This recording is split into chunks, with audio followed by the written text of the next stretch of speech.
Ok, c'est quoi les besoins de couple que tu as besoin de remplir si tu veux pouvoir être heureux dans ton mariage et éviter d'avoir un mariage malheureux ou de divorcer?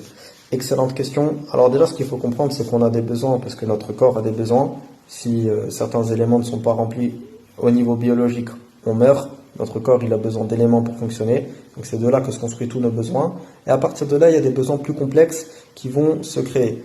Concrètement, les besoins, c'est toujours la même chose. C'est toutes les choses qui vont faire que toi, ton corps va utiliser un minimum d'énergie. Donc ton corps va conserver un maximum de ces éléments qu'il a besoin pour survivre et qui vont faire que ton corps va prendre plus d'énergie, prendre plus de ces éléments-là.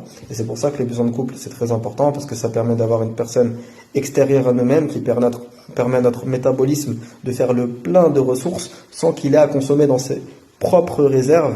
Et en fait, il peut le faire en tapant dans les réserves du partenaire.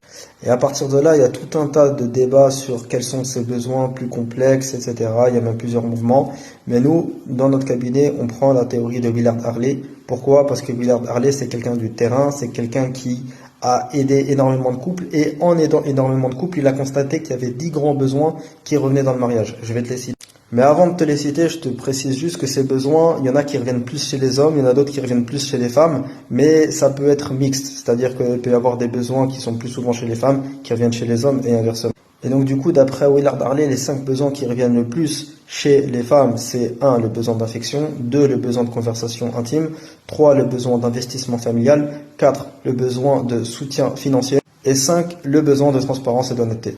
Tandis que pour les hommes, ce qui revient le plus, c'est 1, le besoin d'assurance physique, 2, le besoin de relations sexuelles épanouissantes, 3, le besoin d'activité, de récréation, de passer du moment de loisir agréable avec le partenaire. En 4, on a le besoin d'admiration et en 5, on a le besoin de soutien domestique, c'est-à-dire le besoin de recevoir une aide à la maison. Dites-nous ce que vous en pensez en commentaire.